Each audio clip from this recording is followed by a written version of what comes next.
Aliyekuwa rais wa nchi ya Tanzania Jakaya Mrisho Kikwete ameingia mafichoni baada ya Askofu Mwamakula kumvaa vilivyo. Hujambo na karibu kwa taarifa zetu za Kenyascope. Kumbuka kusubscribe. Askofu Mwamakula ameibua mjadala mzito kuhusu siasa za Tanzania na kumuhusisha moja kwa moja rais mstaafu Jakaya Kikwete na masuala yenye kugusa misingi ya haki za binadamu na demokrasia. Kauli zake zimekuja kwa mtindo wa maswali makali yanayolenga kuchokoza mjadala wa kitaifa, huku akieleza hoja kwenye maeneo ambayo mara nyingi hufunikwa katika mijadala ya kawaida ya siasa. Maswali yaliyotolewa na Askofu Mwamakula yalijikita kwenye nyanja nyeti kama kesi za uhaini, marufuku ya vyama vya siasa, utekaji na kupotezwa kwa wapinzani, ukamataji wa raia kwa misingi ya kisiasa, pamoja na kufungwa kwa vyombo vya habari, vilevile ikiwemo jukwaa maarufu la Jamii Forums. Aidha, alizungumzia suala la kufutwa kwa usajili wa baadhi ya makanisa, hatua ambayo imebeba uzito mkubwa kijamii na kitamaduni.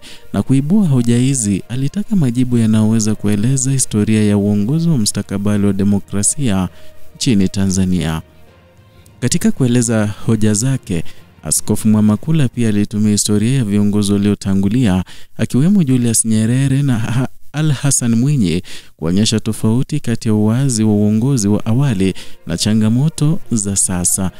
Alisisitiza umuhimu wa mshikamano wa kijamii, haki za kikatiba, uongozi wenye kuwajibika, kauli zilizotolewa na Kikwete zikiwa na majibu mafupi ya ndio na hapana, zimeelezwa na wachambuzi kama kichocheo cha mjadala mkubwa kuhusu namna maswali nyeti ya kisiasa na kijamii yanavyoshughulikiwa.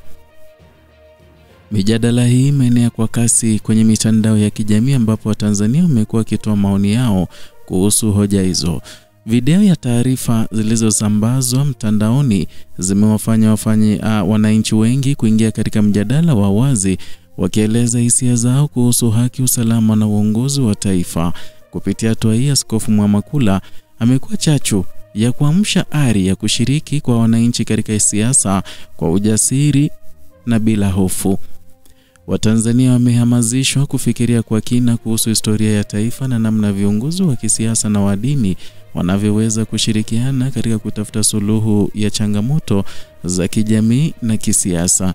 Njia iliyoitumia Askofu Mwamakula imechukuliwa kama mfano wa uwazi na ujasiri, na kwa kuwa umeonyesha kuwa masuala ya haki na demokrasia hayawezi kuacha mikononi mwa wanasiasa pekee. Kwa mtazamo wa wachambuzi wa masuala ya kijamii, mjadala huu unakuwa darasa la kipekee kwa raia kuhusu demokrasia, usawa wa sheria na nafasi ya kila mmoja katika kujenga taifa. Hii pia ni ishara kwamba viongozi wa kidini wanapochukua nafasi ya kutoa maoni yao kwa uwazi, wanaweza kuchangia pakubwa katika kuibua ukweli na kuashiria ama kuimarisha uwajibikaji wa kisiasa.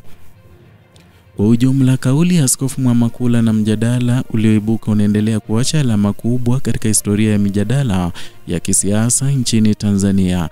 Na hii ni hatua inayosisitiza umuhimu wa wananchi kushiriki kikamilifu katika mjadala wa kitaifa na kudai haki zao kwa misingi ya kikatiba.